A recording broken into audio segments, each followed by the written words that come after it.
Así murió cada senador que apuñaló a Julio César. La venganza de Roma. Gancho Roma fue sacudida por un crimen que cambió la historia para siempre.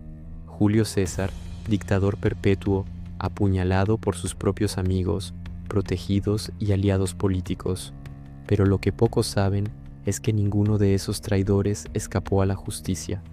Uno a uno fueron perseguidos, derrotados y murieron de formas terribles. Hoy conocerás en detalle cómo terminó cada senador que levantó su mano contra César, porque Roma jamás perdonó la traición. Introducción. 15 de marzo del año 44 a.C. Los idus de marzo. César, confiado, acude al Senado pese a los presagios y advertencias. Allí, cerca de 60 senadores lo rodean, entre ellos algunos de sus más cercanos aliados. De repente, Lucio Tilio Cimbro lo agarra de la toga. Casca clava la primera daga, y tras él, Bruto, Casio y muchos más descargan 23 puñaladas sobre el hombre más poderoso de Roma. César cae al pie de la estatua de Pompeyo, su antiguo rival. Roma entera queda en silencio. Los conspiradores creen haber devuelto la república, pero en realidad firmaron su propia sentencia de muerte. Desarrollo. El destino de cada conspirador. Marco Junio Bruto, el hijo adoptivo de César. Bruto era respetado, idealista, descendiente del fundador de la república.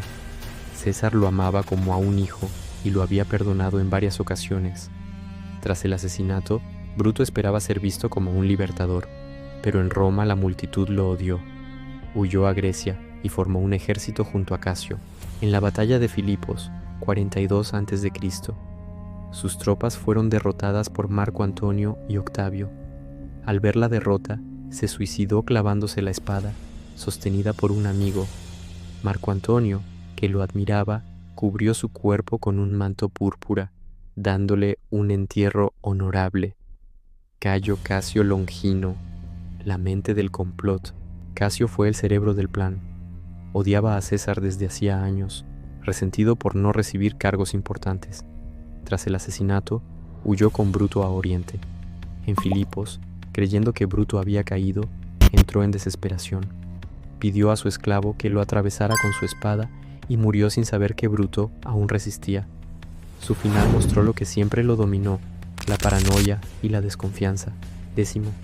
Junio Bruto, Albino, el traidor íntimo. César confiaba plenamente en él. Incluso le había nombrado en su testamento antes de Octavio. El 15 de marzo fue quien convenció a César de acudir al Senado, pese a las advertencias. Tras el asesinato, trató de gobernar el norte de Italia. Finalmente fue traicionado, capturado en Galia y ejecutado sin clemencia. Su muerte fue vista como un castigo divino por haber engañado personalmente a César. Cayo Trebonio, el que distrajo a Marco Antonio. En el Senado, Trebonio se encargó de mantener ocupado a Marco Antonio, evitando que ayudara a César. Años después, fue nombrado gobernador en Asia Menor. Allí fue sorprendido por Dolabela, un antiguo aliado de César, y decapitado brutalmente. Su cabeza fue exhibida públicamente como advertencia contra la traición. Cayo Ligario, el enfermo vengativo, había sido perdonado por César a pesar de conspirar contra él antes. Sin embargo, devolvió el favor uniéndose al complot. Tras Filipos, fue capturado y ejecutado. Su final fue considerado el de un hombre que no supo valorar la clemencia de César. Publio Servilio Casca, el primero en apuñalar a César, fue quien dio la primera estocada, nervioso y torpe, hiriendo apenas a César en el cuello. Tras la guerra civil, desapareció de los registros. La mayoría de los historiadores coinciden en que se suicidó o fue ejecutado por los triunviros. Lucio Tilio Cimbro, la señal del ataque, fue quien se abalanzó sobre César y lo sujetó por la toga, la señal para empezar la masacre. Tras el fracaso de la conspiración, fue perseguido y ejecutado por orden de Octavio. Su muerte pasó desapercibida, un final anónimo para un hombre que encendió la chispa del asesinato. Otros conspiradores secundarios, Minucio Basilo, apoyó el asesinato. Luego fue asesinado por sus propios esclavos en un motín.